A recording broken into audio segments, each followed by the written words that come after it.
শহর থেকে মেহমান আসবে বলে আমাদের বাড়িতে বিশাল আয়োজন চলছে। মানে আমাদের বাড়িতে বলতে কি, আমার বাবার বাড়িতে, মানে আমাদের গ্রামের বাড়িতে। তো আমার হচ্ছে যে ছোট বোনের শ্বশুর বাড়ি থেকে, মানে আমার ছোট বোনের বিয়ে হয়েছে গাজীপুরে। তো গাজীপুর থেকে হচ্ছে যে আজকে মেহমান আসবে। প্রায় 2 মাস বয়স হয়ে গেছে আমার বোনের বাচ্চার। আপনারা সকলে জানেন আমি প্রায় 1-1.5 মাস আগে গ্রামের বাড়িতে এসেছিলাম, ছোট বোনের বাচ্চা হয়েছিল সেই জন্য।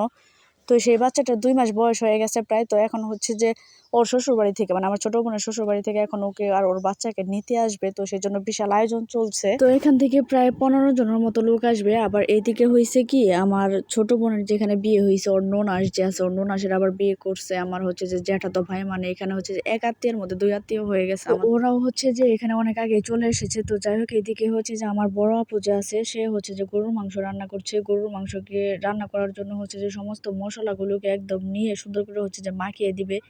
এখানে প্রথমে হচ্ছে যে সব ধরনের মশলাগুলোকে দিয়ে দিচ্ছে, মানে মরিচ, হলুদ, ধনিয়া, তারপর হচ্ছে জিরা, গরম মশলা, পেঁয়াজ রসুন বাটা, তেজপাতা।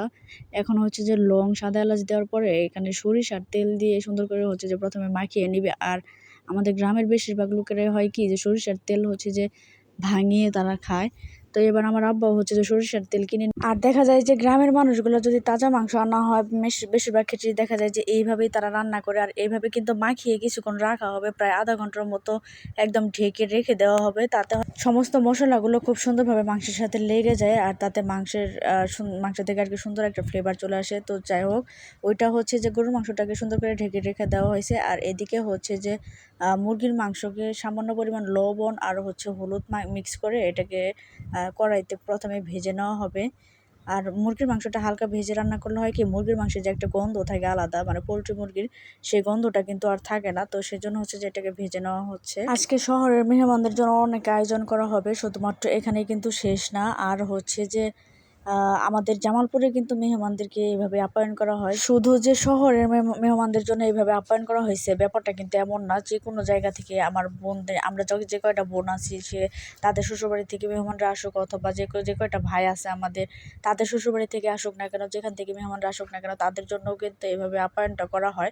তো এইদিকে সবজির জন্য প্রসেসিং করা হচ্ছে, আলু, গাজর, পেঁপে, মিষ্টি কুমড়া, তারপর হচ্ছে বরবটি। তো সব কিছু দিয়ে হচ্ছে যে এখানে কেটে নেওয়া হচ্ছে। আর এদিকে গরুর মাংসটা বসায় দেওয়া হয়েছে। তো এই তো দেখুন, যেহেতু অনেকগুলো আয়োজন করা হবে, তো সেজন্য আমাদের রান্না করে একদম সব কিছুতে ভর্তি হয়ে গেছে। আর এদিকে হচ্ছে যে শরবতের ব্যবস্থা করা হচ্ছে, যেহেতু তারা অনেক দূর থেকে আসছে। আর যেহেতু ঈদের সময়, এই সময় রাস্তাঘাটে কিন্তু প্রচুর জ্যাম, কারণ মানুষ প্রচুর ঘোরাফেরা করছে। প্লাস হচ্ছে যে গ্রামের মানুষ শহরে যাচ্ছে আর শহরের মানুষ গ্রামে আসছে।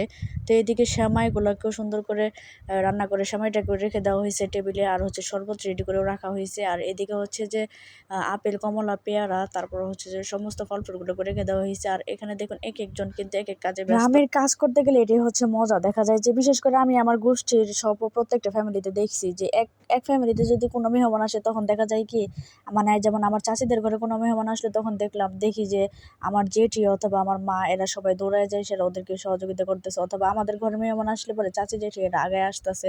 তো গ্রামে কিন্তু এই ব্যাপারটা হয়, একজন আরেকজনকে অনেক সাপোর্ট করে, মানে এদের মধ্যে সহযোগিতা করার মন মানসিকতাটা কিন্তু অনেক বেশি। আর এদিকে দেখুন, এদিকে হচ্ছে যে আমার আপু কিছু চিংড়ি মাছও নিয়ে আসছিল।